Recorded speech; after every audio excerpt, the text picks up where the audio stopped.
Is that what you're wearing tonight, Eliza?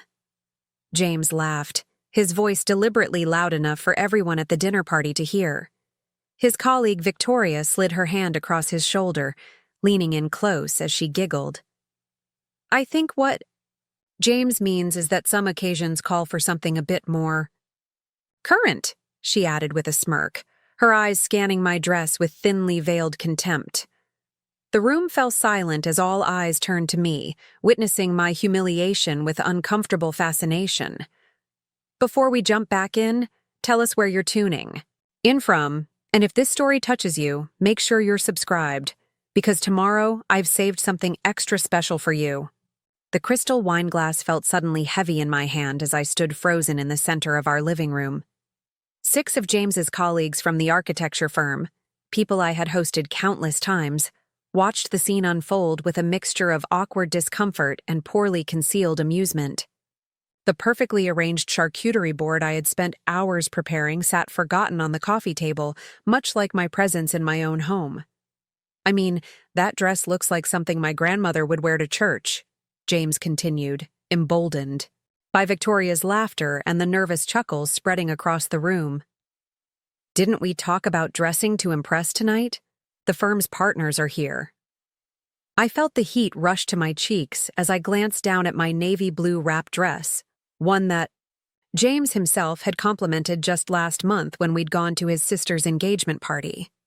You look incredible in that color, he had said then, his hands resting on my waist as he kissed my forehead. But that was before Victoria had transferred to his department, before the late nights at the office and the suddenly urgent weekend. Projects. Hey, beautiful people. Your support means everything to me.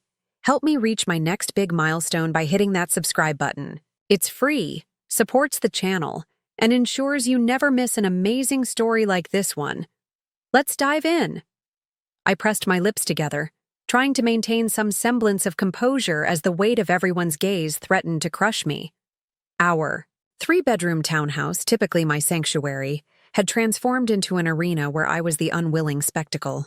The mid-century modern furniture I had carefully selected, the abstract paintings I had hunted down at local art fairs, the soft lighting I had installed to create a warm ambiance, all of it now felt like props in James's cruel performance.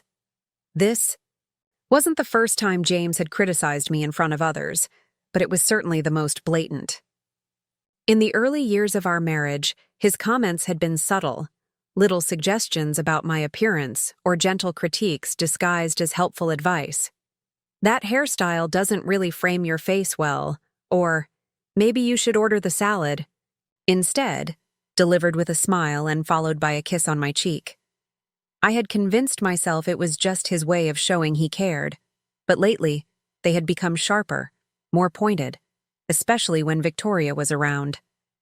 Victoria, with her perfect blowout, designer clothes, and seemingly effortless confidence. Victoria, who had appeared in our lives 6 months ago and somehow managed to insert herself into every conversation, every event, every aspect of James's life. Victoria's presence at our dinner party was itself a statement. As James's colleague, her invitation might have seemed professional, but the lingering touches, the inside jokes, the way she positioned herself constantly at his side, it told a different story. One I had been trying desperately to ignore. Maybe. You could go change? James suggested, his tone making it clear it wasn't really a suggestion. We still have that black dress I bought you for Christmas. The one you said was too tight. He made air quotes around the last words, prompting another round of uncomfortable laughter. I took a slow, deliberate sip of my wine, buying myself a moment to gather my composure. Years of navigating James's moods had taught me to stay calm, to not make a scene. A reaction would only give him more ammunition, more reason to paint me as emotional and irrational later when we were alone. I think Eliza looks lovely, said Michael, the newest partner at the firm, breaking the uncomfortable silence. That shade of blue is quite elegant. James's smile tightened at the corners. Michael always was the diplomatic one, he said, patting. the man's shoulder while shooting me a look that clearly said we would discuss this later. But my wife knows I only want her to look her best. Right, darling? The endearment sounded hollow, almost mocking. 2 years ago, it would have been spoken with genuine affection. 2 years ago, I wouldn't have been standing in my own living room feeling like an outsider, like someone who needed to apologize for her existence. I managed a weak smile, excusing myself to check on the roast in the kitchen. As the door swung closed behind me, I heard Victoria's distinctive laugh and James's voice, lower now, but still audible. She's just so provincial sometimes. You know how it is. The kitchen, usually my sanctuary, felt suddenly small and airless.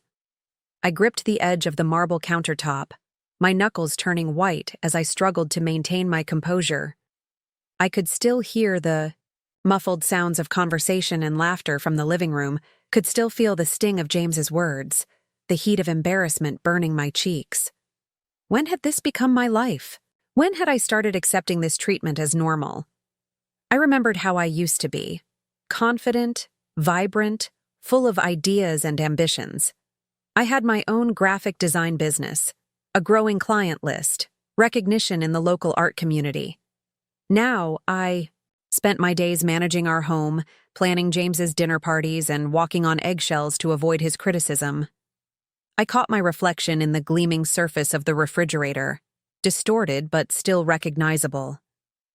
Wide eyes rimmed with carefully applied makeup, lips pressed into a thin line, shoulders slightly hunched as if bracing for impact.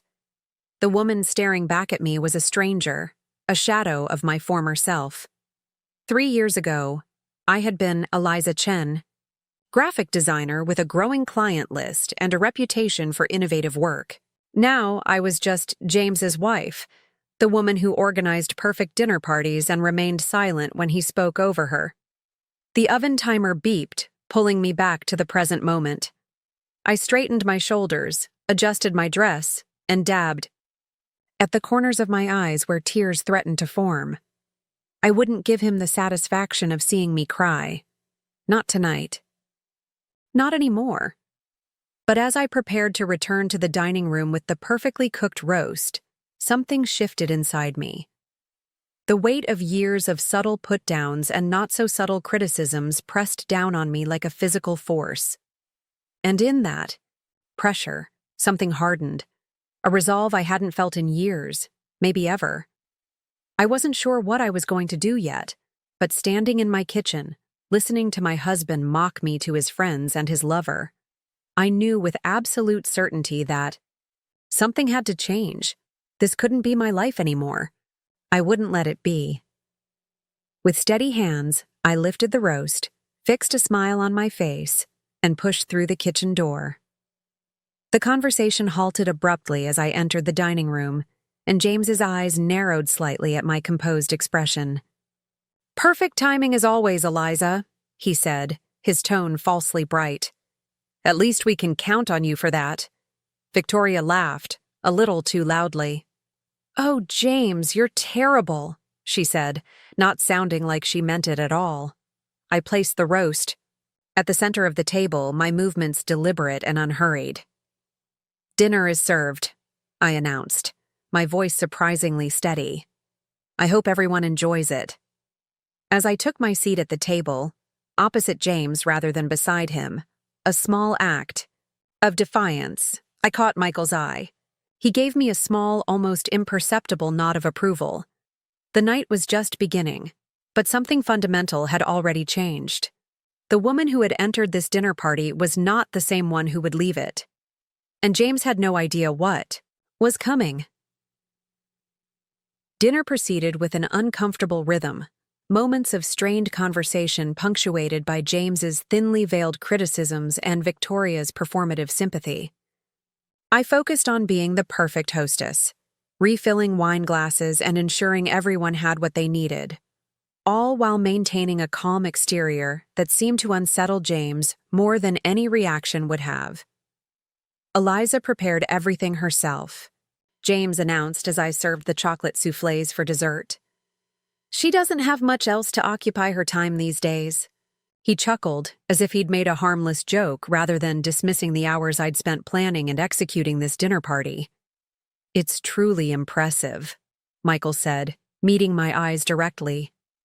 "These soufflés are restaurant quality." James's jaw tightened almost imperceptibly.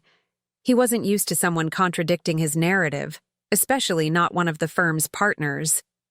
"Well, if you don't mind," Victoria interjected, leaning toward James with a practiced smile, "I'd love to hear more about the Thompson project.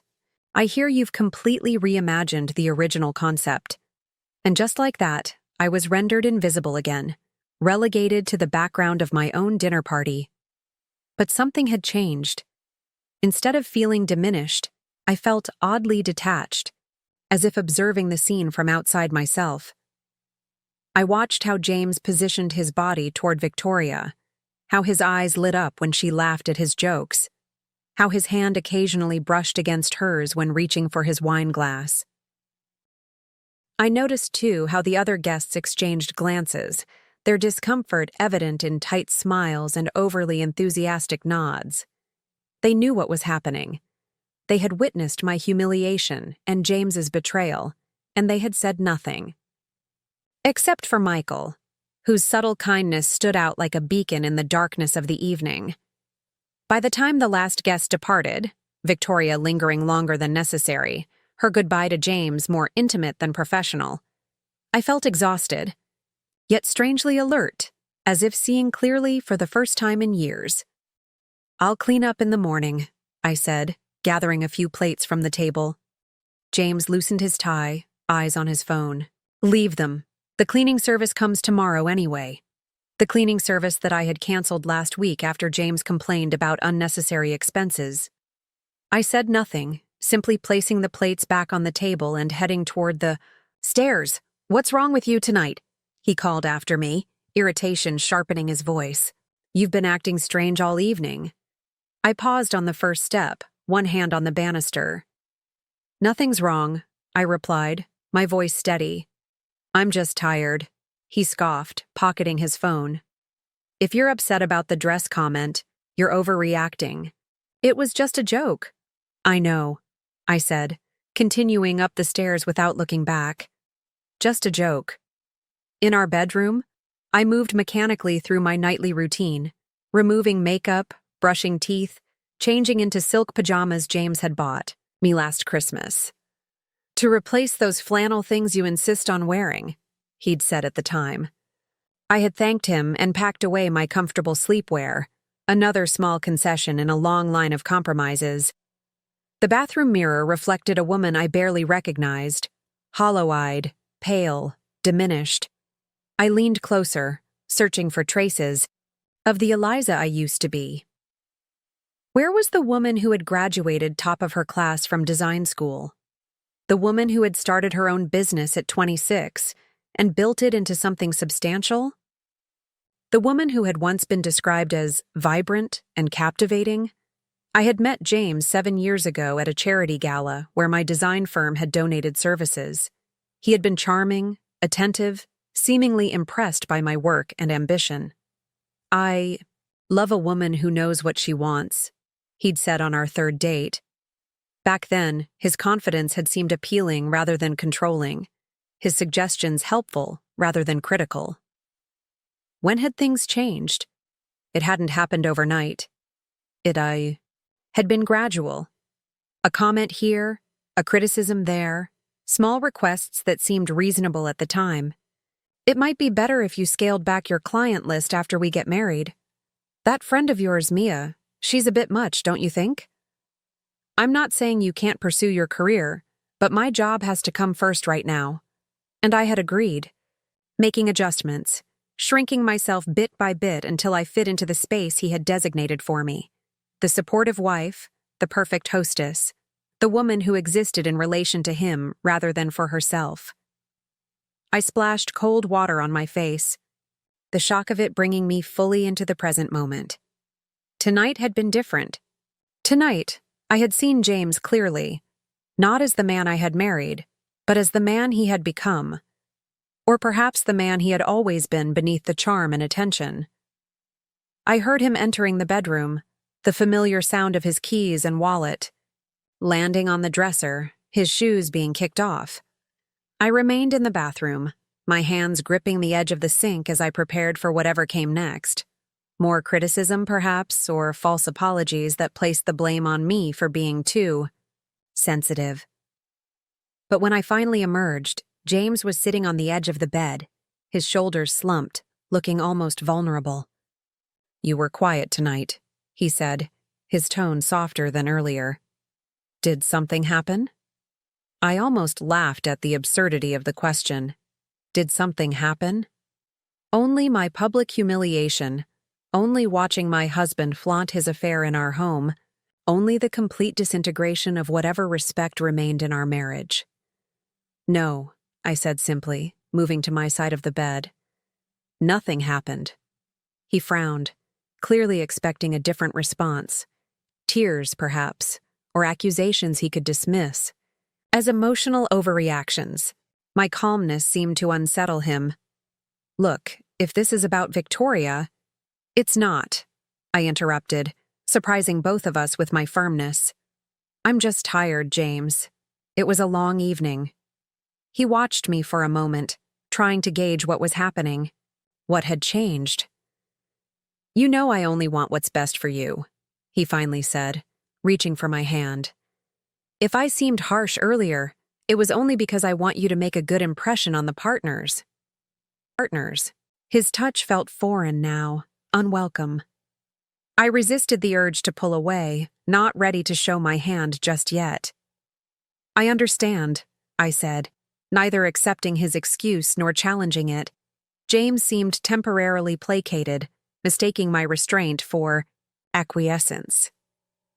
He leaned over to kiss my cheek, his lips barely grazing my skin before he retreated to his side of the bed.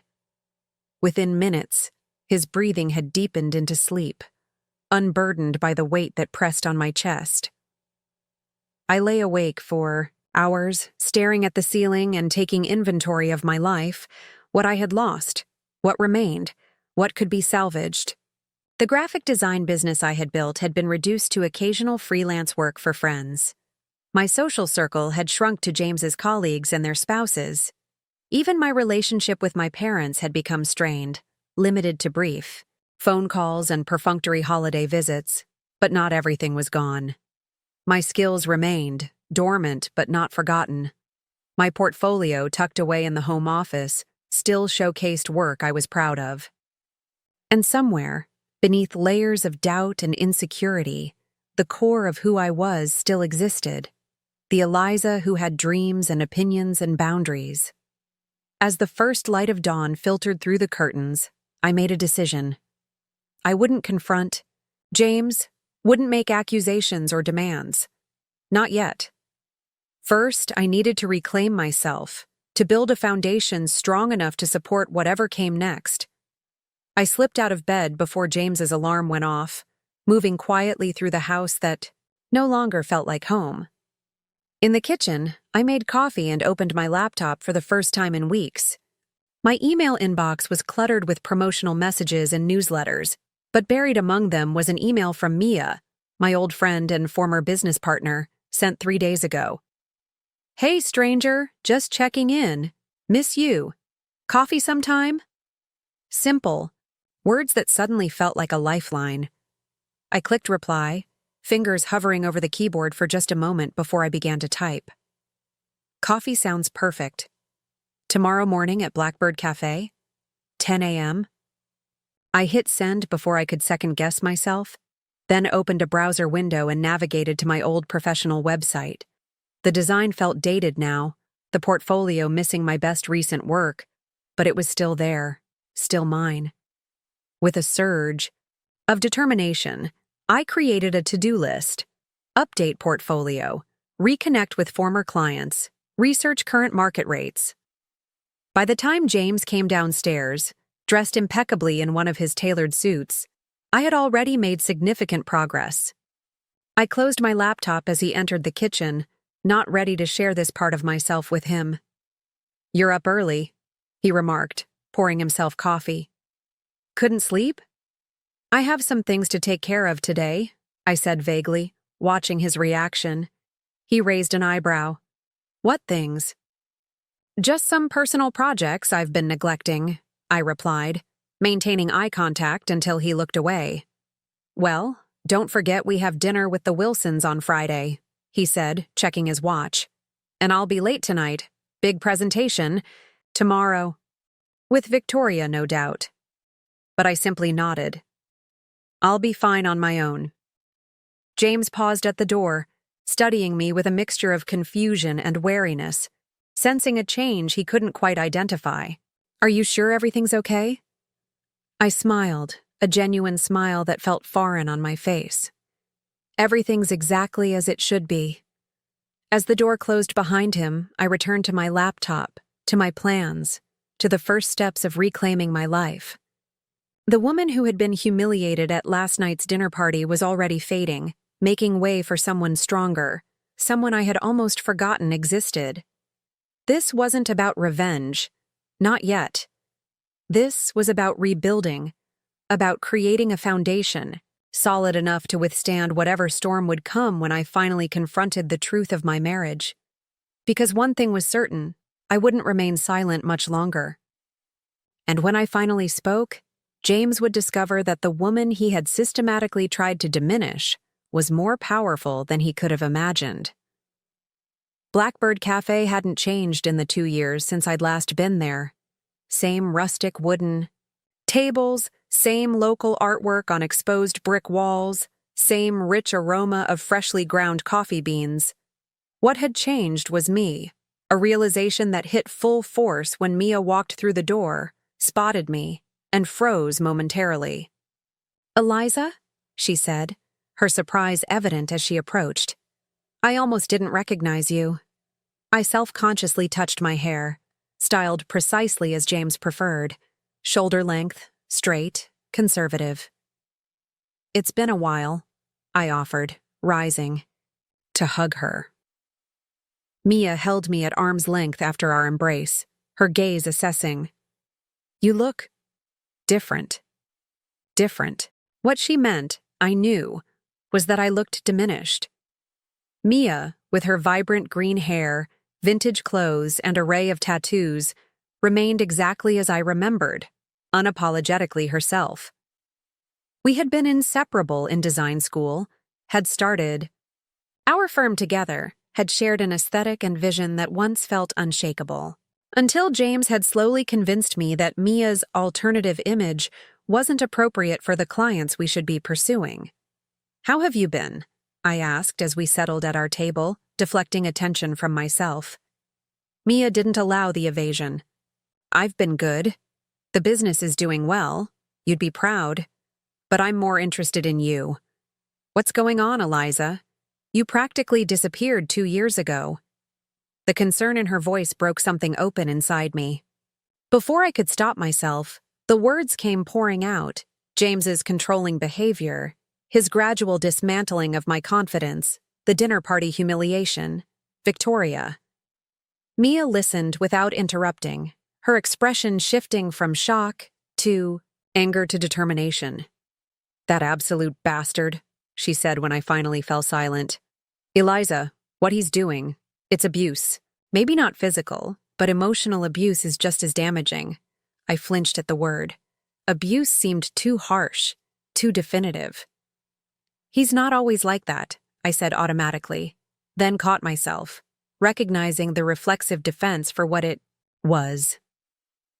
"I mean, it's gotten worse lately." Mia reached across the table, taking my hands in hers. "Listen to me. The Eliza I knew was a force of nature, talented, confident, unstoppable. I watched you charm impossible clients, create designs that left people speechless, build a business from nothing. That woman is still in there, and she deserves better than being some jerk's punching bag." Tears pricked my eyes, but I blinked, them back. "I don't know how to be her anymore." "Yes, you do," Mia said firmly. "You just forgot for a while, but we're going to fix that." She pulled out her phone, tapping rapidly. "First things first, I'm sending you the contact information for a client who asked about you last month. Small project, but it could be a good way to get back in the game. I don't even know if my skills are up to date, I admitted. The industry changes so fast. So you'll catch up, Mia shrugged. You always were a quick study. And I have a proposition for you. We're slammed at the studio right now.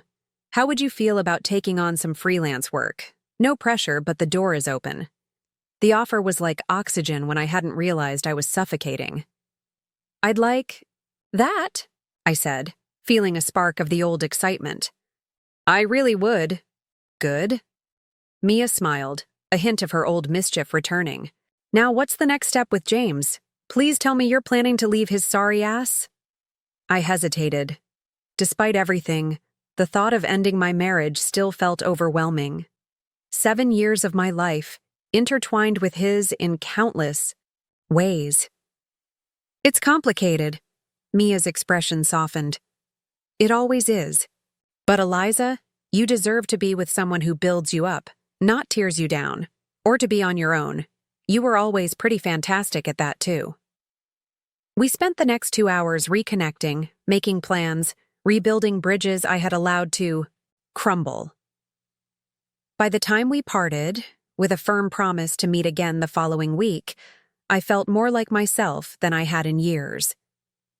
Instead of returning home immediately, I drove to the small art supply store where I used to spend hours browsing. The familiar scent of paper and paint welcomed me as I walked through the door. I purchased a new sketchbook, high-quality pencils, and a set of markers that cost more than I would have allowed myself to spend in recent years. James's voice echoed. In my head, another hobby you'll abandon? But I pushed it aside. This wasn't a hobby. This was reclaiming my profession, my passion, my identity. At home, I cleared a space in the guest room that had once been my office. The desk was still there, though covered with James's overflow paperwork and miscellaneous household items. I removed everything, wiping away dust and arranging my new supplies with deliberate care. Then I began to draw, tentatively at first, then with growing confidence as muscle memory took over. Sketches became concepts, concepts became designs. I lost track of time, the afternoon slipping away as I reconnected with the creative flow that had once been as natural as breathing. The sound of the front door closing jolted me back to reality. I glanced at the clock, 7:30 p.m. James was home earlier than expected. I quickly organized my work, not hiding it exactly, but not ready to share it either. Eliza? His voice carried up the stairs, tinged with annoyance at not finding me immediately available. Coming, I called, taking a moment to center myself before heading downstairs.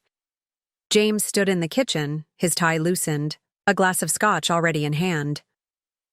Where were you? He asked, the question casual, but the undertone demanding. Upstairs, I replied simply. How was your day? He launched into a detailed account of his presentation, the client's response, the praise he'd received, a familiar monologue that required little from me beyond appropriate noises of appreciation. I provided them automatically while preparing. A simple dinner, my mind still half occupied with the designs I'd been working on. You seem distracted, James observed, his eyes narrowing slightly. I met his gaze directly. I had coffee with Mia today. The statement hung in the air between us. James set down his glass, his expression hardening. Mia? Your old business partner? The one with the... He gestured vaguely at his head, indicating her unconventional hair. Yes, that Mia, I confirmed. She's doing well. The firm is thriving. I'm surprised she reached out after all this time, James said, his tone carefully neutral but his disapproval evident. Actually, I reached out to her, I corrected him, and she's offered me some freelance work. James stared at me as if I'd announced plans to join the circus. Freelance work? You haven't designed professionally in years, Eliza. 2 years, I said. Not that long in the grand scheme of things. He laughed, the sound dismissive rather than amused. And you think you can just jump back in? The industry's completely different now. Besides, we agreed that you would focus on managing our home. No, I said quietly. You decided that. I agreed because I thought it would make you happy. James's expression shifted from surprise to irritation. What's gotten into you? Is this about the other night? I told you. That was just a joke. It wasn't just the other night, I said, maintaining a calm I didn't entirely feel. It's been happening for years, James. The criticism, the put-downs, the way you dismiss my ideas and interests. I've allowed it because I thought that's what a good wife does. Supports her husband, makes compromises. But I've compromised too much. He stood, moving toward me with the confident stride of someone accustomed to controlling conversations. You're being dramatic. Marriage requires sacrifice. You know that. Yes, from both people, I countered. What have you sacrificed, James? The question seemed to genuinely baffle him. I work 60-hour weeks to provide for us. I've built a career that gives us this lifestyle. He gestured around the kitchen with its high-end appliances and custom cabinetry. Everything I do is for us. No, I said softly. Everything you do is for you. I'm just an accessory, a convenient audience for your success. I used to have my own success, my own dreams. I want them back. James's face darkened, the charm slipping to reveal the controlling man beneath. This is about Victoria, isn't it? You're jealous, so you're trying to punish me by bringing up ancient history. The accusation was so predictable it almost made me laugh. This isn't about Victoria, though we both know exactly what's happening there. This is about me remembering who I am. He moved closer, using his height to intimidate me as he'd done countless times before. And who exactly do you think you are? The woman I married was ambitious, yes, but she understood priorities. She valued what we were building together. The woman you married still exists, I said, refusing to back away. She just got lost for a while, but I'm finding my way back. James scoffed, turning away to refill his scotch glass. So, what's your plan? You'll do a few little design projects for your weird friend and pretend you're some independent career woman again? While I do what? Applaud from the sidelines? You could support me, I suggested, knowing even as I said it that he wouldn't understand the concept. The way partners are supposed to support each other. I have supported you, he snapped. I've given you everything. This house, financial security, social connections. What more could you possibly want? The question was so fundamentally disconnected from my reality that it left me momentarily speechless. How could I explain that what I wanted, needed, was respect, autonomy, the freedom to be myself without constant criticism? That designer clothes and expensive vacations meant nothing when they came with the price tag of my identity? I want to matter, James, I finally said. Not as your wife, not as your hostess, but as myself, as Eliza. Something flickered in his eyes, confusion, perhaps, or the dawning realization that he was losing control of the narrative. You're not making sense. Of course you matter. You matter. I shook my head, suddenly exhausted by the circular conversation. I'm going to take that freelance work from Mia. I'm going to rebuild my portfolio. I'm going to reconnect with people I've lost touch with. These aren't requests, James. They're statements. For a moment, he looked genuinely shocked, unused to such direct opposition. Then his expression hardened. And if I don't like these statements? If I think they'll damage our marriage? The question hung between us, heavy with implication. 6 months ago, even a week ago, it would have been enough to make me back down, to apologize, to recommit to being the wife he wanted, rather than the woman I was. But not tonight. Then you'll have a choice to make, I said evenly. Because I've already made mine. I turned away, leaving dinner half prepared on the counter, and walked upstairs to my makeshift office. Behind me, I heard the sharp sound of James's glass hitting the counter, followed by muttered curses. But he didn't follow me, didn't continue the argument. Perhaps he sensed that something fundamental had shifted, that the woman who had allowed herself to be diminished for years had finally remembered her worth. In the guest room, I looked at the designs I'd created earlier, tentative at first, then increasingly confident. They weren't perfect, but they were mine. A tangible reminder of the person I had been and could be again. I sent a quick text to Mia. "I'll take that freelance project. Can we meet tomorrow to discuss details?" Her response came almost immediately. "Hell yes. Proud of you, E. This is just the beginning." As I traced my fingers over the sketches I'd created, I felt a sense of calm purpose settling over me. Mia was right. This was just the beginning. The road ahead wouldn't be easy. James wouldn't relinquish. Control without a fight, and years of diminishment couldn't be overcome in a day. But for the first time in too long, I was moving forward rather than shrinking back. And regardless of what happened with James, with our marriage, with the life we'd built, I knew one thing with absolute certainty. I would never allow myself to be mocked, belittled, or made small again. Not by James, not by anyone, not ever again. The changes in my life over the next 2 weeks were subtle but significant. I met with Mia 3 more times, began working on the freelance project she'd offered, and set up a small but proper workspace in the guest room.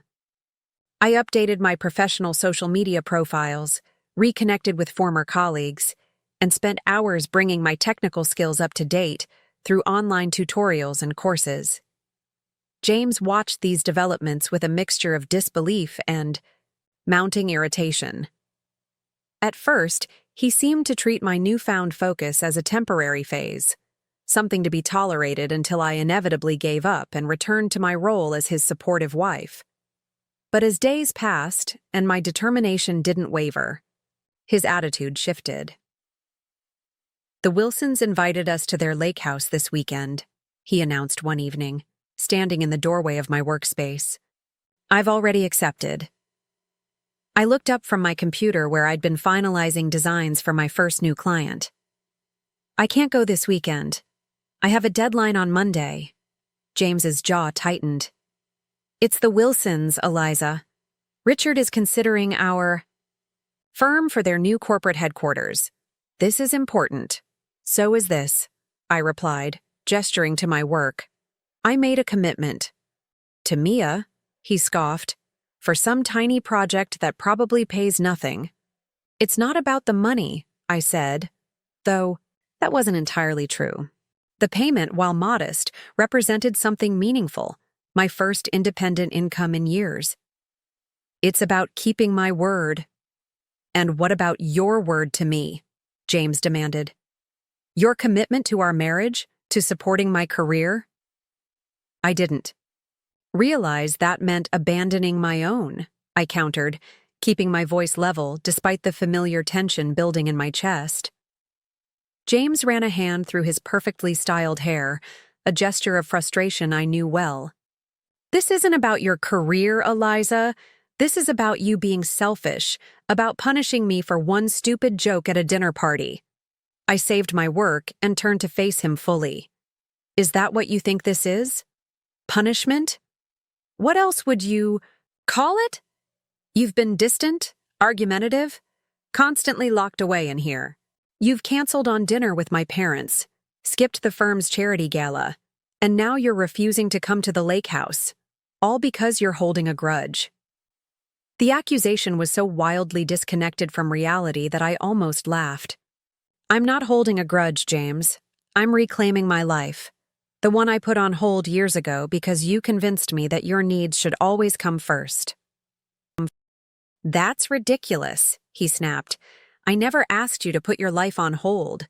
You chose to focus on our marriage." "Did I?" I asked quietly.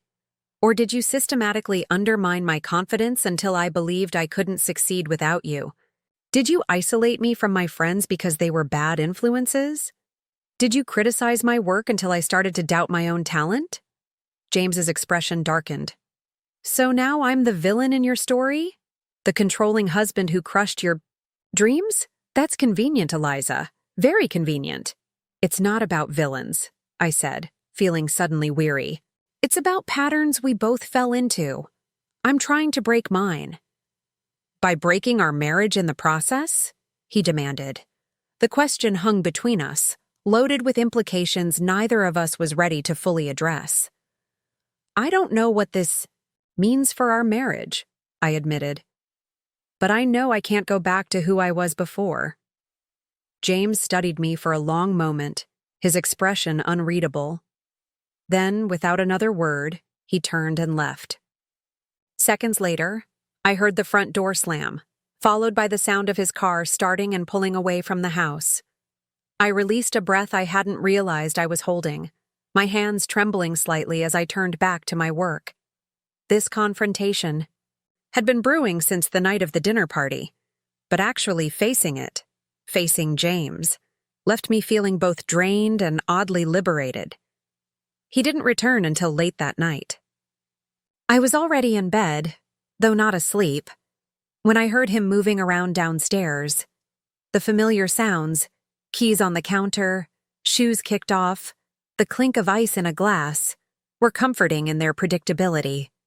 For a moment, I was tempted to go downstairs, to smooth things over as I had done countless times before.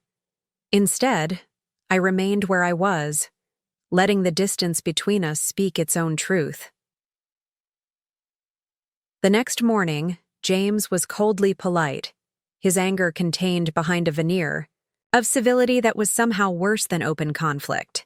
"I'll be at the lake house this weekend," he informed me over coffee. "You're welcome to join if you finish your project in time." "Thank you," I said, matching his tone. "I'll let you know." He nodded stiffly and left for work without the perfunctory kiss that had been part of our morning routine for years. The absence of it should have hurt, I thought. But instead, it felt like the removal of a small weight, one of many I had carried without question. I spent the day immersed in my work, finding a flow that had once been as natural as breathing. Around noon, my phone buzzed with a text from Mia. "Lunch? I have news." We met at a small bistro near her office, Mia practically vibrating with excitement as she slid into the booth across from me. "The client loves your preliminary designs," she announced without preamble. "They want to move forward with the full project, and they specifically requested you as the lead designer." A warm flush of pride spread through me. "Really? That's amazing." "It gets better," Mia continued, her eyes sparkling. "Remember Marcus Thornton?" I nodded. Marcus had been one of our biggest clients before I left the business, the creative director for a major lifestyle brand. "He saw your updated portfolio online and reached out this morning. He's launching a new brand and wants to discuss having you handle the entire visual identity." "Eliza, this is huge!" The news was overwhelming in the best possible way. "I don't know if I'm ready for something that big," I admitted. "I've barely gotten my feet wet again." Mia waved away my concern. "Marcus specifically said he wants the Eliza touch. He remembers what you can do, even if you've temporarily forgotten. Besides, you wouldn't be doing it alone. We could collaborate, like old times." The prospect was tempting. Not just the project itself, but the opportunity to work alongside Mia again, to be part of a creative team rather than isolated in my guest room turned office. "What would that look like, practically speaking?" I asked. "You'd need to be in the studio at least part-time," Mia said. "We could start with 3 days a week and see how it goes. The money would be significant, Eliza. Enough to give you real options." Real options. The phrase resonated on multiple levels. Financial independence, professional validation.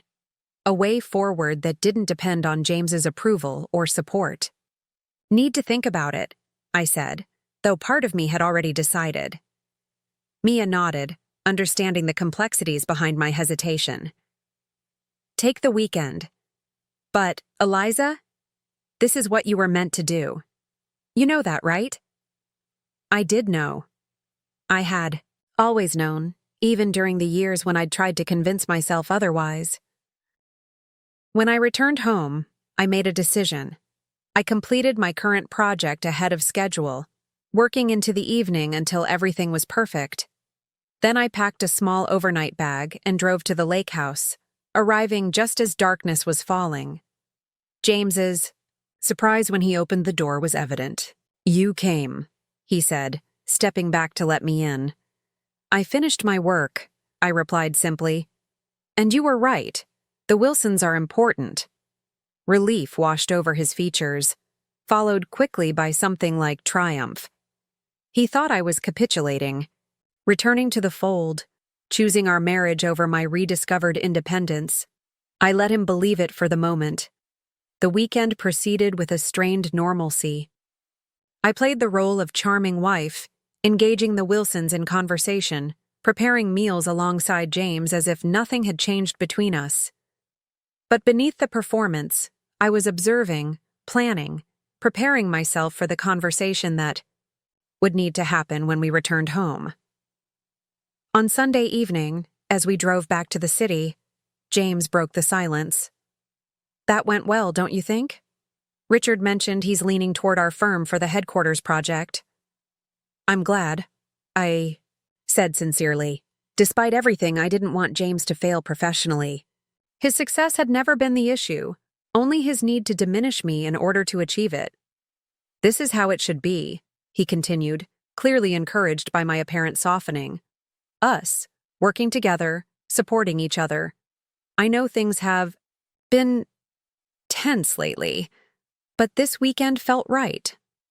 I turned to look at him, truly look at him, wondering if he actually believed what he was saying. Had our relationship ever really been about mutual support? Or had it always been about me supporting him, me adapting to his needs, me shrinking to fit the space he'd allocated for me? "I met with Mia on Friday," I said, changing the subject. "She offered me a position at the firm, part-time to start, with the potential for partnership down the road." James's hands tightened on the steering wheel. "A position? What are you talking about?" "A job, James. A real one, with a major client and significant creative control. Marcus Thornton wants me to design the visual identity for his new brand." James was silent for a long moment, processing this unexpected turn. When he finally spoke, his voice was carefully controlled. "And you're considering this? Without discussing it with me first?" "I'm not just considering it," I said. My decision, crystallizing as I spoke. "I'm accepting it." The car swerved slightly as James's composure slipped. "You can't be serious. You haven't worked professionally in years. And what about our life? Our plans?" "What plans, James?" "Your plans, you mean?" "Our plans," he insisted. "For a family, for the future we've been building. You can't just throw all that away for some midlife crisis." The dismissal stung, but not as much as it once would have. "I'm 34, hardly midlife, and wanting a career isn't a crisis. It's a basic human desire, one I've suppressed for too long." James pulled into our driveway but made no move to exit the car. "I don't understand what's happening here," he said, his voice lower now. "We were happy. Were we? Or were you happy and I was accommodating?" I met his gaze directly. "When was the last time you asked me what I wanted, James? Not what I thought about your projects or your colleagues or your career, but what I wanted for myself." He opened his mouth to respond, then closed, it unable to recall a specific instance. "That's what I thought," I said softly. "I'm not saying this to hurt you, but I need you to understand that things have to change. I'm going to take this job. I'm going to rebuild my career. And our relationship needs to either evolve or what?" James demanded, a note of panic creeping into his voice. "You're giving me an ultimatum?" "I'm being honest about what I need," I clarified, for the first time in a long time. We sat in silence, the weight of unspoken words filling the space between us. Finally, James spoke, his voice tight with controlled emotion. "And what if I Can't accept these changes? What if this isn't the marriage I signed up for? The question hurt, but it also clarified everything. Then we have some difficult decisions to make. I got out of the car and walked into the house, leaving James sitting in the driver's seat, staring after me with an expression I couldn't quite decipher. It wasn't anger exactly, but something closer to fear. The fear of someone watching their carefully constructed world begin to crumble. Inside, I moved purposefully through the familiar rooms, seeing them with new eyes. The tasteful decor, the expensive furnishings, the carefully curated art, all of it selected to project an image of success and sophistication. James's image, not mine. Even the few personal touches I'd been allowed, a photograph here, a small keepsake there, felt like token concessions rather than genuine expressions of my identity. I poured myself a glass of wine and sat at the kitchen island, mentally rehearsing what would come next. James would follow me inside, would try to reassert control through reason or emotion or both. He would remind me of everything we'd built together, everything I stood to lose. He would make me doubt myself, my decisions, my worth, as he had. Done countless times before, but this time would be different. This time I was prepared. The front door opened and closed. James's footsteps, measured and deliberate, approached the kitchen. He entered and stood across from me, resting his hands on the counter. "We need to talk about this rationally," he began, his tone that of a negotiator trying to diffuse a volatile situation. Making major life decisions in the heat of the moment is never wise. "This isn't the heat of the moment, James," I replied calmly. "It's been building for years. I just didn't have the clarity or the courage to address it until now." "If this is about Victoria," he started, but I cut him off. "It's not about Victoria. It's not even about you, not really. It's about me, about the fact that I've lost myself in this marriage, and I'm just beginning to find my way back." James's expression softened, a strategic shift I recognized from previous conflicts. "Eliza, I love you. I've always wanted what's best for you. If you're feeling unfulfilled, we can work on that together. You don't need to jump into a demanding job to find meaning. There are other ways: charity work, hobbies, classes." The suggestion was so perfectly James, magnanimously offering me acceptable outlets for my energy while maintaining the status quo of our relationship. A few months ago, I might have accepted this compromise, might have convinced myself it was enough. "I don't want a hobby, James," I said firmly. "I want my career back. I want financial independence. I want to make decisions without worrying about how they'll affect your image or your comfort." "So this is about money?" he asked, seizing on the one aspect he thought he could easily address. "If you want your own account, your own funds, we can arrange that." I shook my head, frustrated by his inability, or unwillingness, to understand. "It's about agency, about being able to make choices on my own terms, about not having to ask permission or seek approval for every aspect of my life." James's facade of reasonableness began to crack. "You make it sound like I'm some kind of controlling monster. All I've ever done is try to build a good life for us." "A good life on your terms," I corrected gently. "I'm not saying you're a monster, James. I'm saying we've both been playing parts in a relationship that isn't healthy for either of us. You need someone who's content to orbit around you, and I need to be the center of my own life." The full implications of what I was saying seemed to finally register. James straightened, his expression hardening. "So, that's it? You've made your decision? You're choosing this job over our marriage?" "I'm choosing myself," I clarified. "What happens to our marriage depends on whether you can accept that choice." For a long moment, James said nothing, his internal struggle visible in the tight line of his jaw, the rapid blinking of his eyes. Then, with careful control, he asked, "How long have you been planning this?" "I haven't been planning anything," I said truthfully. everything changed the night of the dinner party, seeing myself through everyone else's eyes, seeing how little respect you had for me, how easily you could mock me in front of your colleagues, your lover. It was like waking up from a long sleep. At the word lover, James flinched. Victoria is a colleague. James, I said quietly, please don't insult my intelligence on top of everything else. He had the grace to look momentarily ashamed before rallying. Whatever you think is happening. With Victoria, it doesn't change what we have, what we've built together. What exactly have we built together, James? A marriage where I exist to support your ambitions, where I'm mocked and belittled when I don't meet your standards, where I've had to make myself smaller and smaller until I barely recognize myself? My words hung in the air between us, undeniable in their truth.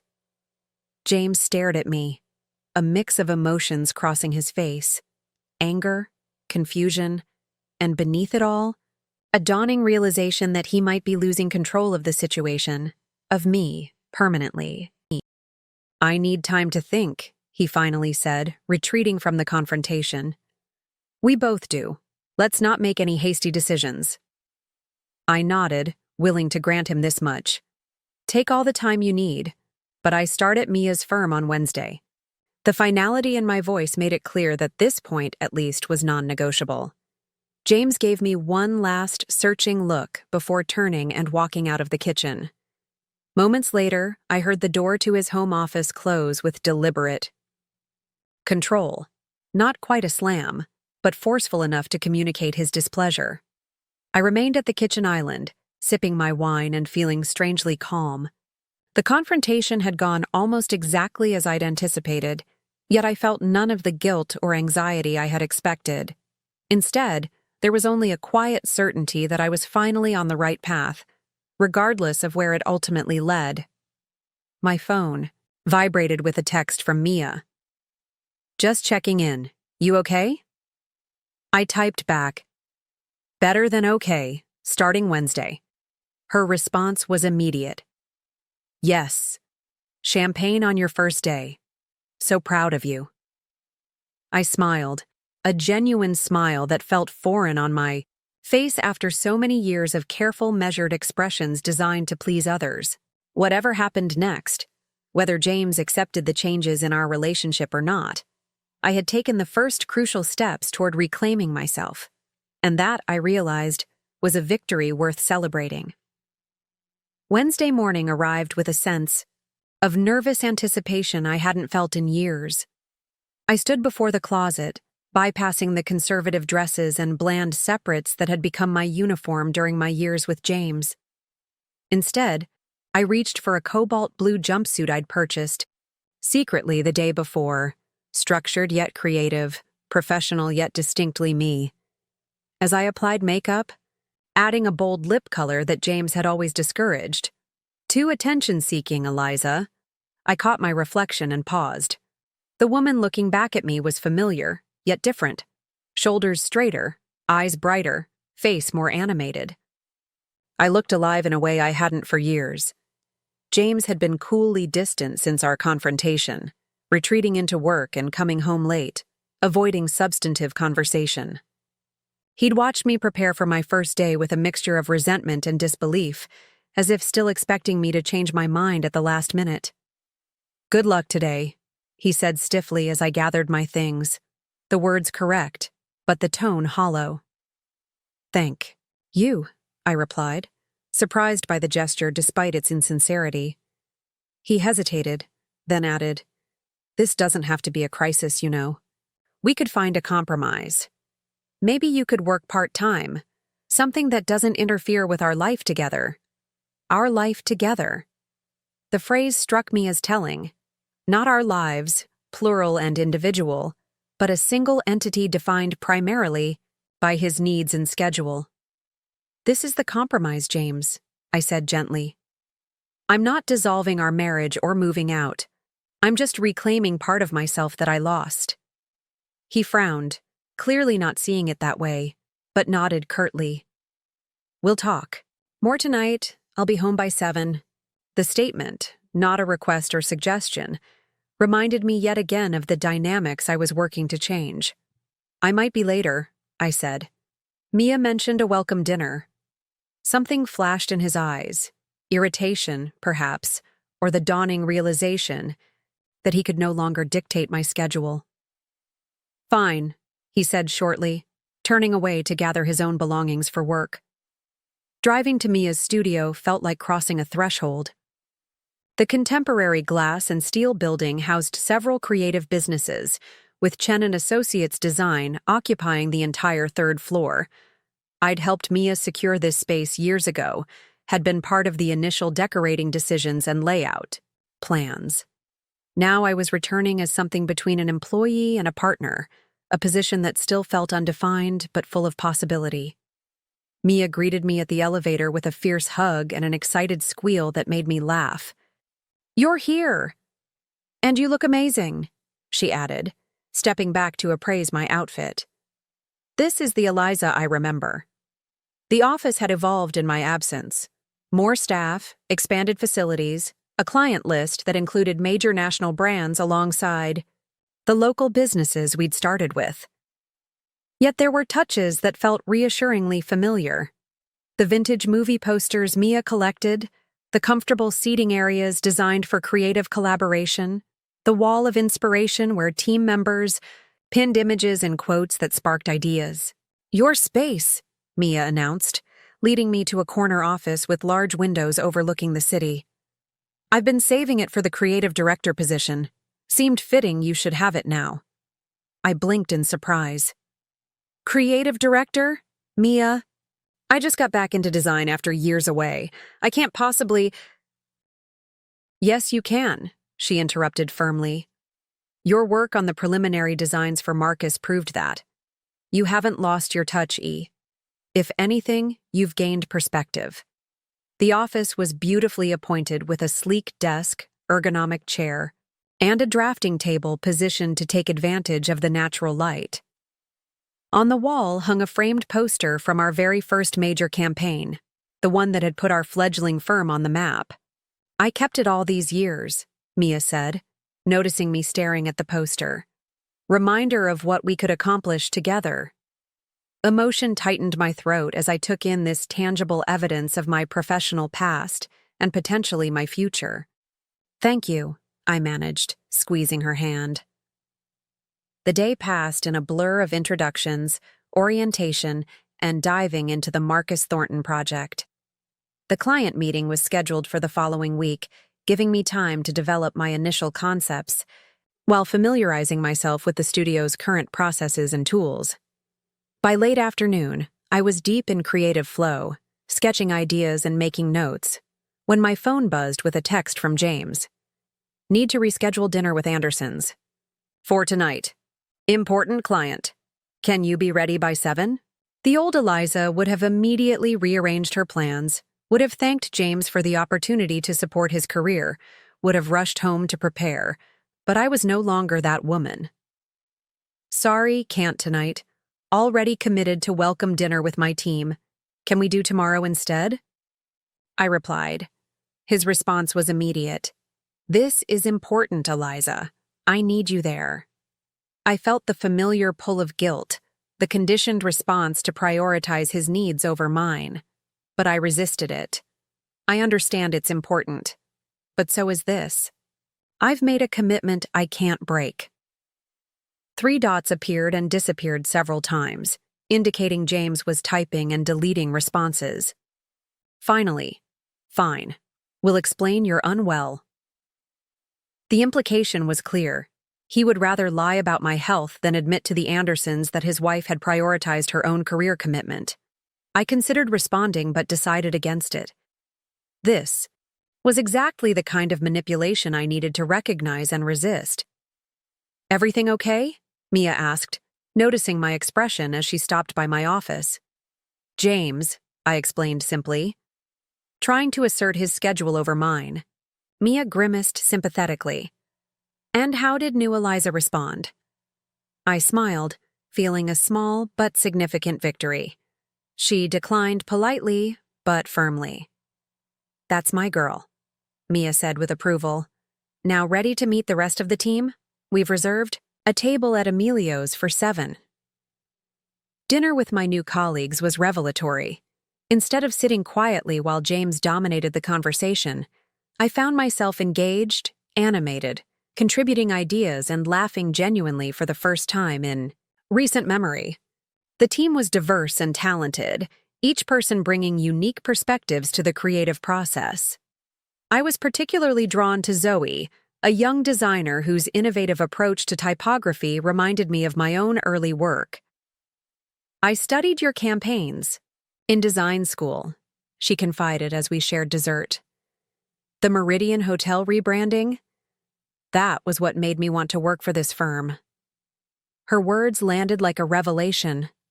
The realization that even during my absence from the industry, my work had continued to have impact. I had created something lasting, something meaningful beyond the boundaries of my marriage. It was nearly 11 when I finally arrived home, energized despite the long day. The house was dark except for a single lamp left on in the living room. James was nowhere to be seen, but a note on the kitchen counter informed me in his precise handwriting that he'd managed without me at the Anderson dinner and was now working in his study. I hesitated outside his door, wondering if I should attempt to bridge the growing distance between us. But something held me back, not anger or resentment, but a newfound clarity about boundaries. Tonight was mine, a celebration of my first step back into professional life. I wouldn't allow it to be diminished by James's disapproval or passive-aggressive tactics. Instead, I went upstairs and prepared for bed, my mind still buzzing with ideas for the Marcus Thornton project. As I drifted towards sleep, I realized I hadn't felt this sense of purpose, this alignment with my authentic self, in years. The next morning, I woke early, motivated to continue the creative momentum from the previous day. James was already gone, his side of the bed undisturbed. He must have slept in the guest room, a silent protest against my late return. At work, I immersed myself in the project, developing 3 distinct concept directions for the Thornton brand identity. By Friday, I had comprehensive presentations ready for each approach, complete with mock-ups, color palettes, and typography. Samples. These are exceptional, Mia said, reviewing my work during our end-of-week check-in, especially considering you've been back at it for all of 3 days. I felt a warm glow of professional pride. It feels right, I admitted. Like finding a piece of myself I'd forgotten existed. That's because it's who you are, E. Always has. Been. Mia hesitated, then added carefully, How are things with James? I sighed, running a hand through my hair. Tense. He's been sleeping in the guest room, coming home late, leaving early. When we do interact, it's all surface-level politeness. I think he's waiting for me to give in, to admit this was all some temporary rebellion. And if you don't? I don't know, I admitted. That's the terrifying part. And the liberating part too, I guess.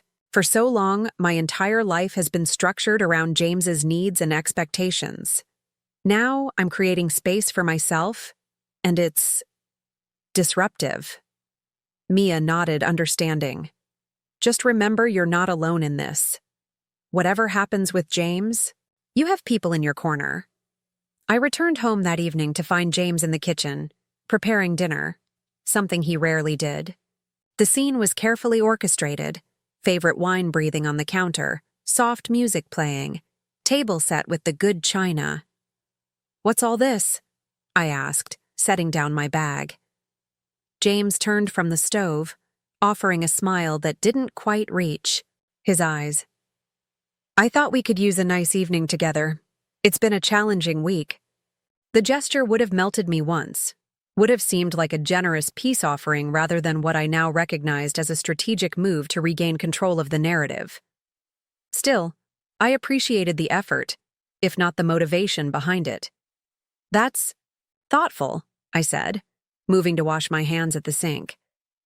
Can I help with anything?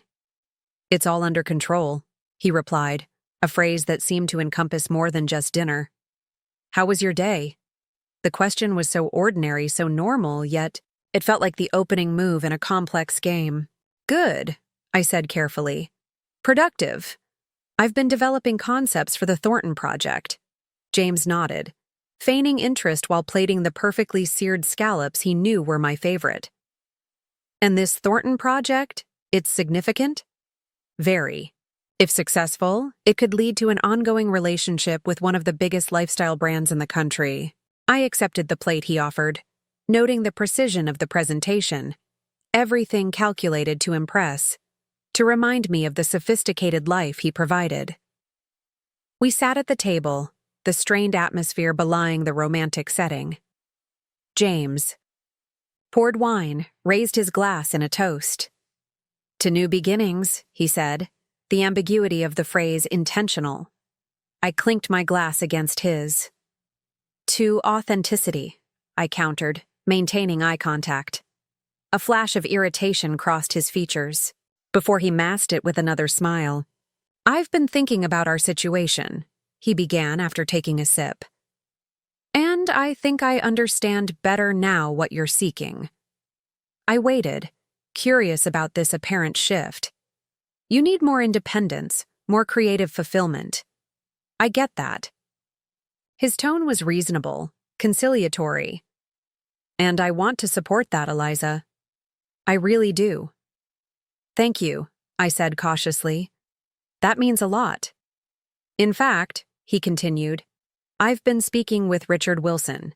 You remember how impressed he was with you at the lake house? I nodded, unsure where this was leading. His firm is launching a charitable foundation, and they need someone to develop their visual identity, communications materials, the works. He immediately thought of you when I mentioned you were getting back into design. The offer hung between us, a compromise that would allow me to work while remaining within James's sphere of influence, with clients he had selected and cultivated. That's thoughtful, I said carefully. But I'm committed to the position at Mia's firm. The Thornton project is just the beginning. We're discussing a partnership track. James's expression tightened almost imperceptibly. A partnership with... Mia would be complicated, Eliza. You know how she operates. All that avant-garde approach, the unconventional clients. The Wilson Foundation would be more aligned with our life. Our life. There it was again. The assumption that my professional choices should be determined by how well they fit into the narrative James had constructed for us. I appreciate the thought, I said, keeping my tone gentle but firm. But I've made my decision. The position with Mia is right for me, creatively, professionally, personally. James set down his fork, the pretense of casual dinner conversation evaporating. So that's it? You won't even consider alternatives that might actually preserve our marriage? Is that what this is about? I asked quietly. Preserving our marriage? Or maintaining the dynamic where your priorities automatically override mine? His jaw tightened. That's unfair. I'm trying to find middle ground here. Middle ground would be respecting my choice, I pointed out. Supporting me in a path I've chosen, even if it's not the one you would have selected for me.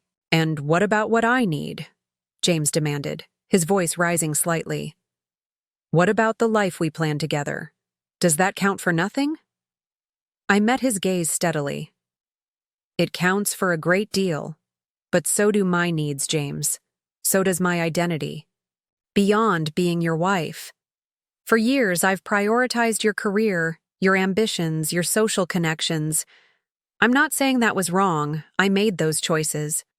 But now I'm making different ones, and I need you to respect that. James pushed back.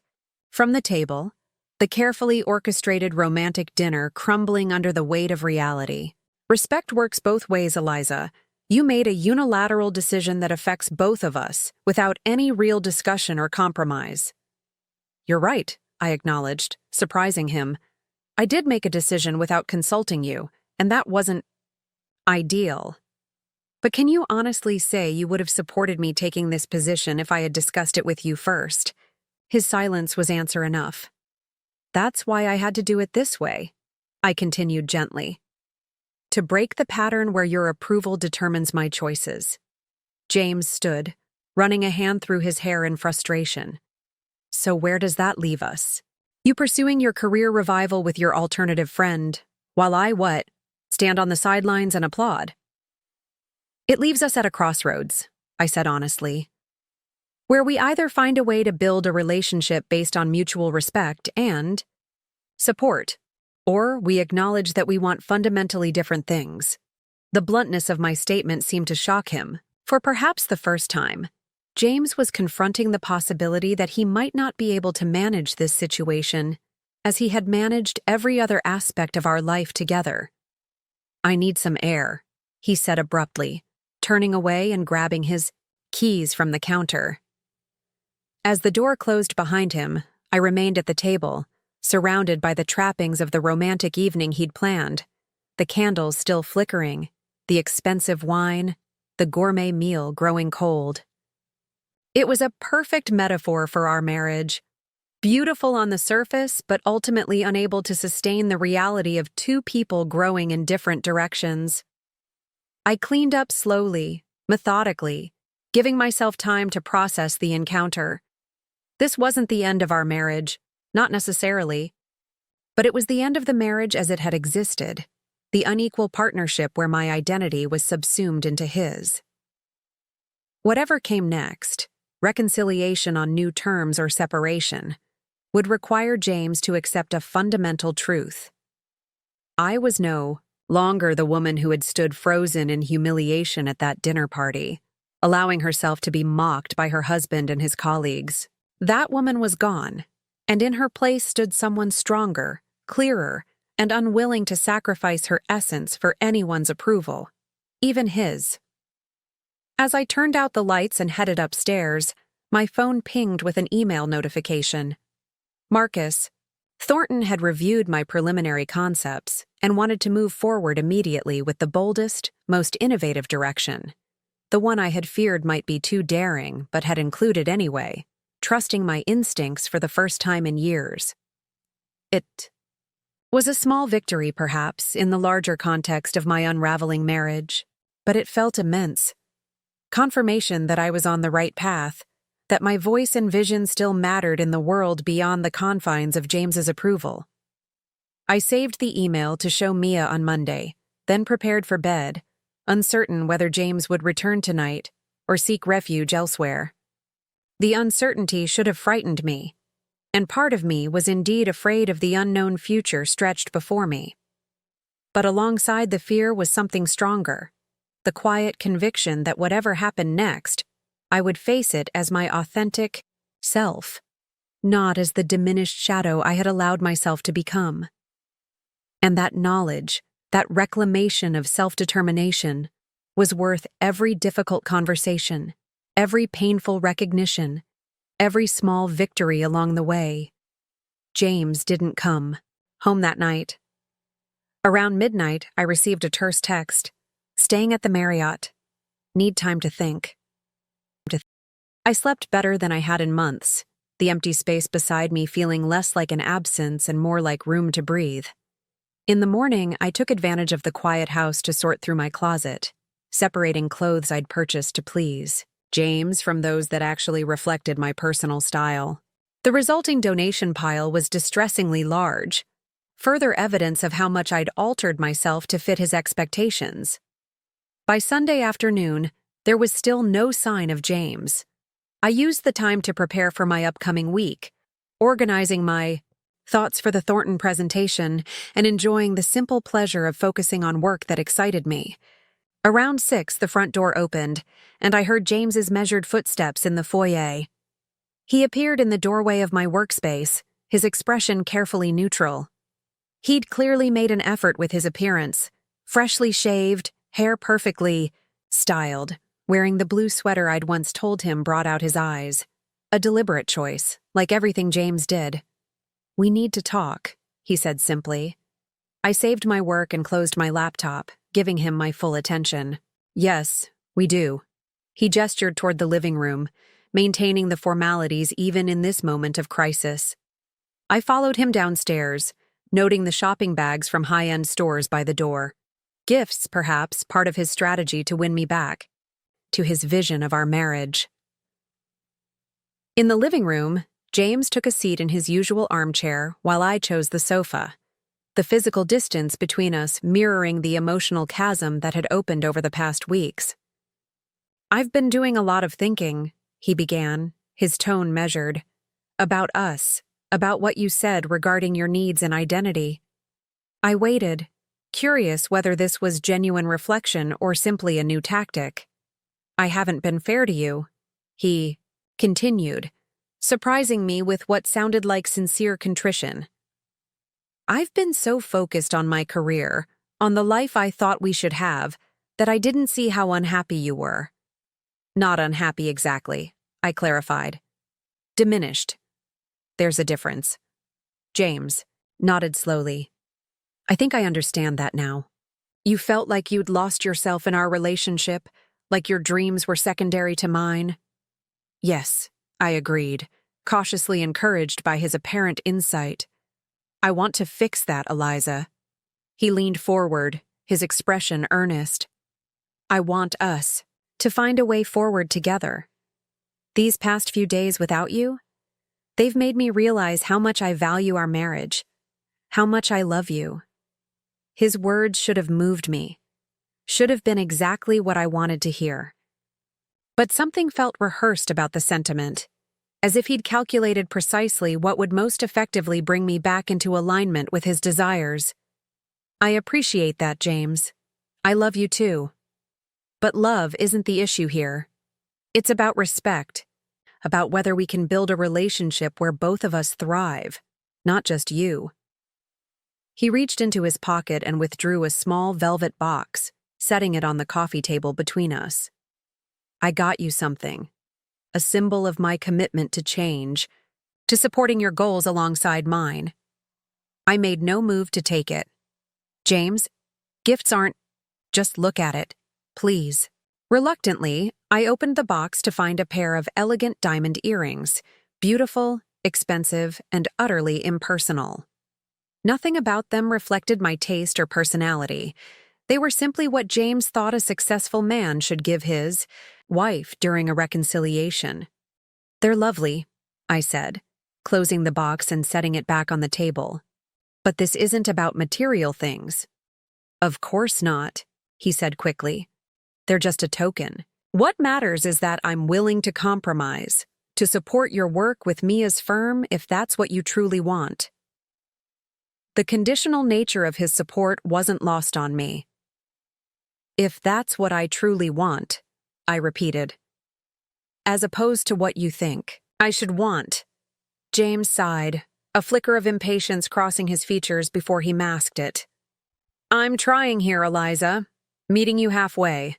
Is that not what you asked for?" "I asked for respect," I corrected gently. "For the recognition that my choices about my career, my appearance, my friendships, are mine to make. That's not something you should need to compromise on. It's a basic foundation of any healthy relationship." His expression hardened slightly. "So nothing I say or do will satisfy you? You've already decided our marriage isn't worth saving?" "That's not what I'm saying at all," I replied, struggling to maintain my composure. "I'm saying that saving our marriage requires fundamental change, not surface adjustments. It requires you to see me as an equal partner, not as an extension of yourself." "And you think I don't see you that way?" he demanded, the careful veneer of contrition beginning to crack. "I think you believe you do," I said honestly. "But your actions tell a different story. The way you mocked me at the dinner party, the way you dismiss my opinions when they differ from yours, the way you've tried to control everything from my career to my clothing choices." James stood abruptly, pacing to the window before turning back to face me. "So I'm the villain here, the controlling husband who crushed your spirit. Is that what you've been telling your friend Mia? Creating this narrative where you're the victim and I'm the abuser?" The accusation stung, but I refused to be derailed. "This isn't about assigning blame, James. It's about acknowledging patterns that have hurt both of us. You by limiting your understanding of partnership, me by compromising my authenticity. He laughed mirthlessly. Always so reasonable, so articulate. Did you practice this speech with your new colleagues? Plan exactly how to make me feel like the bad guy while you tear apart everything we've built? I'm not tearing anything apart, I said firmly. I'm trying to rebuild something healthier. But I can't do that alone. James returned to his chair, running a hand through his hair in frustration. What exactly do you want from me, Eliza? I've apologized. I've offered to support your career. I've acknowledged my mistakes. What more is there? I considered the question carefully, aware that this conversation might determine the future of our marriage. I need you to truly see me, James. Not as the woman you want me to be or the wife who exists to complement your success, but as an individual with her own dreams, opinions, and identity. And if I can't do that to your satisfaction? He asked, his voice tight. If my efforts aren't deemed adequate by whatever standard you've established? The question hung between us, heavy with implication. Then we'll need to consider whether we still want the same things from this relationship. James was silent for a long moment, studying me as if seeing me for the first time. You've changed, he finally said, his tone almost accusatory. I've remembered who I am, I corrected. There's a difference. He stood again, unable to contain his agitation. And who exactly is that? This new Eliza with her creative job and her rediscovered confidence? The woman who decides unilaterally to upend our life together? I'm still the woman you married, I said quietly. I'm just no longer willing to be invisible. Something shifted in James's expression, a dawning realization that the dynamic he had carefully cultivated throughout our marriage was genuinely at risk. For the first time, perhaps, he was confronting the possibility that his charm, wealth, and strategic gifts might not be enough to maintain control. I need to know where we stand, he said, his voice lower now. Are you leaving me, Eliza? The directness of the question caught me off guard. Despite all the changes of the past weeks, I hadn't consciously decided to end our marriage. I'd been focused on reclaiming myself, on establishing boundaries, not necessarily on walking away, but as I looked at James, really looked at him, I saw with sudden clarity that our fundamental incompatibility couldn't be resolved through compromise or adjustment. He needed a partner who would orbit around him, who would find fulfillment in reflecting his success. I needed the freedom to pursue my own path, to exist as a whole person rather than an accessory to someone else's life.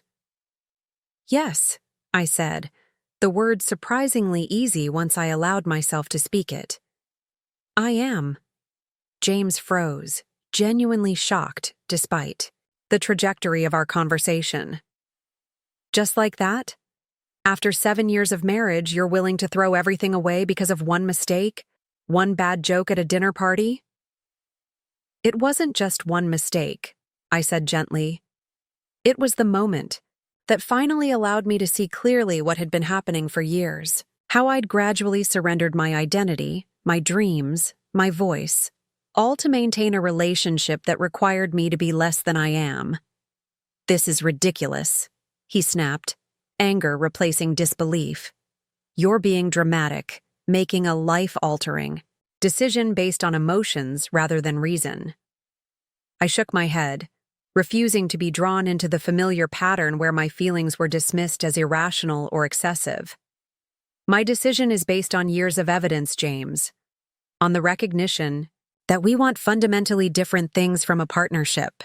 What about Victoria? He demanded, changing tactics. Is that what this is really about? You're punishing me because you're jealous? Maybe I don't want the life you've provided, I countered.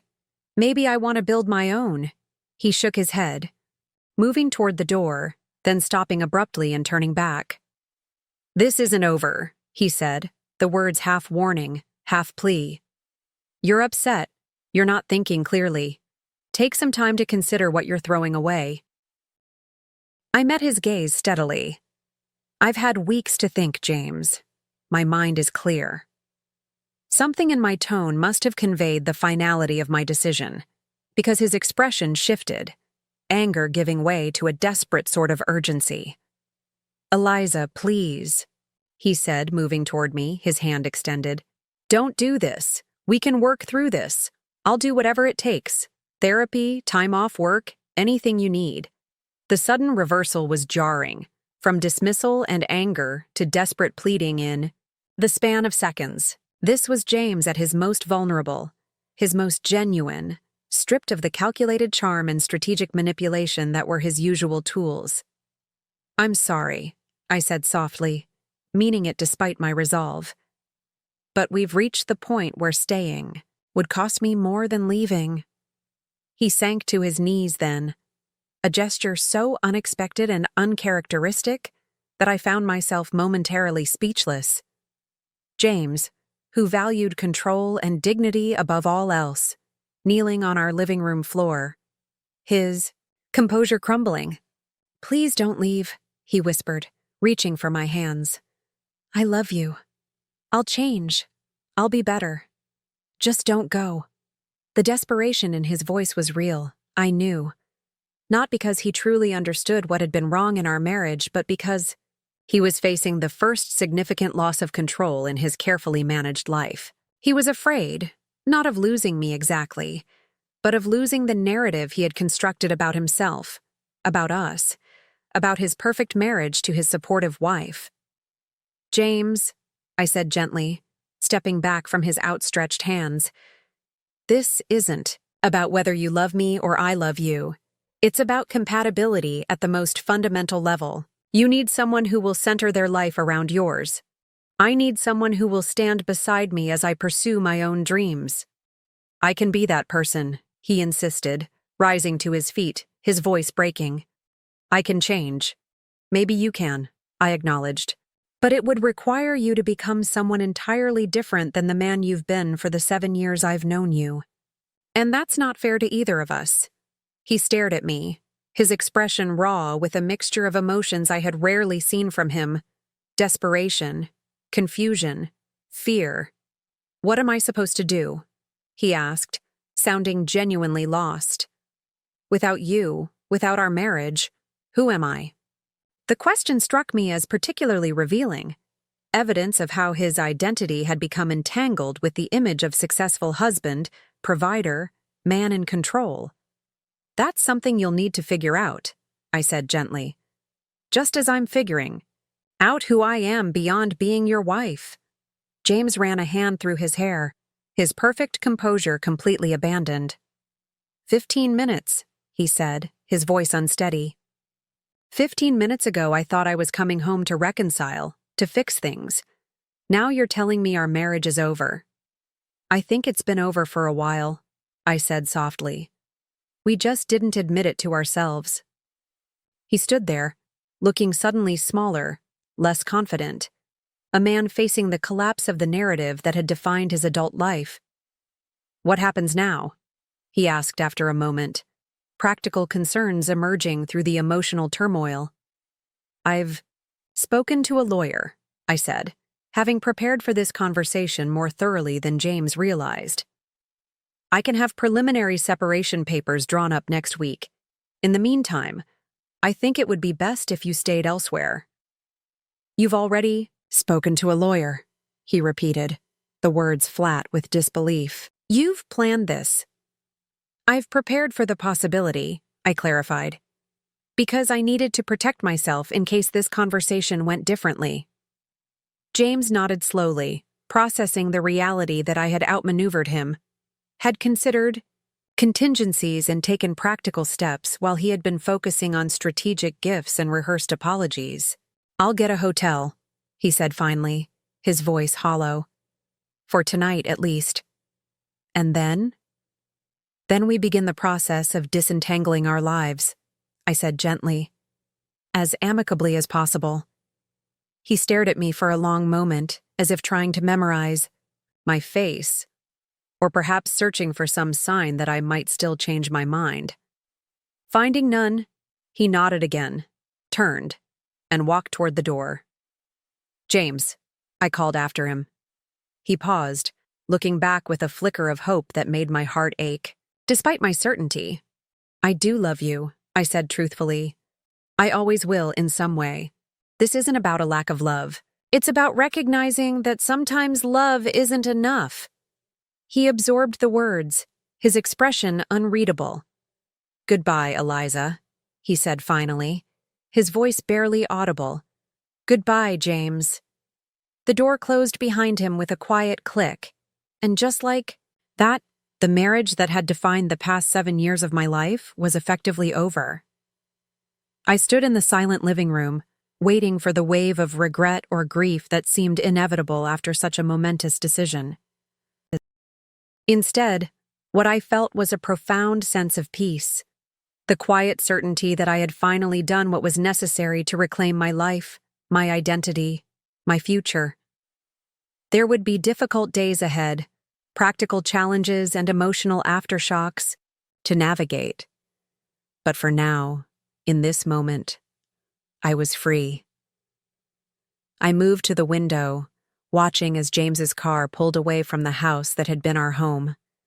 As the taillights disappeared around the corner, I felt a surge of something I hadn't experienced in far too long: hope, not just for a life without the constraints of my marriage, but for the opportunity to rediscover myself, to build something new on my own terms. The woman who had stood frozen in humiliation at that dinner party, watching her husband mock her, in front of his lover and friends, was gone. In her place stood someone stronger, clearer, and unwilling to accept anything less than the respect and partnership she deserved. It had taken that moment of public humiliation, that painful, clarifying instant when I saw myself through everyone else's eyes, to awaken me to the truth of my situation. And in the weeks that followed, as I reclaimed my career, my voice, and ultimately my freedom, I had discovered that the greatest power lay not in changing others, but in changing how I allowed myself to be treated. As I turned away from the window, moving through the house that would soon be solely mine, I made a promise to myself. Never again would I dim my light to make someone else shine brighter. Never again would I silence my voice to avoid disrupting someone else's narrative. Never again would I accept mockery disguised as humor or control masked as concern. The journey ahead might be uncertain, but that uncertainty contained infinite possibilities, all of them mine to explore, on my own terms, in my own way. And that, I realized with quiet certainty, was worth everything.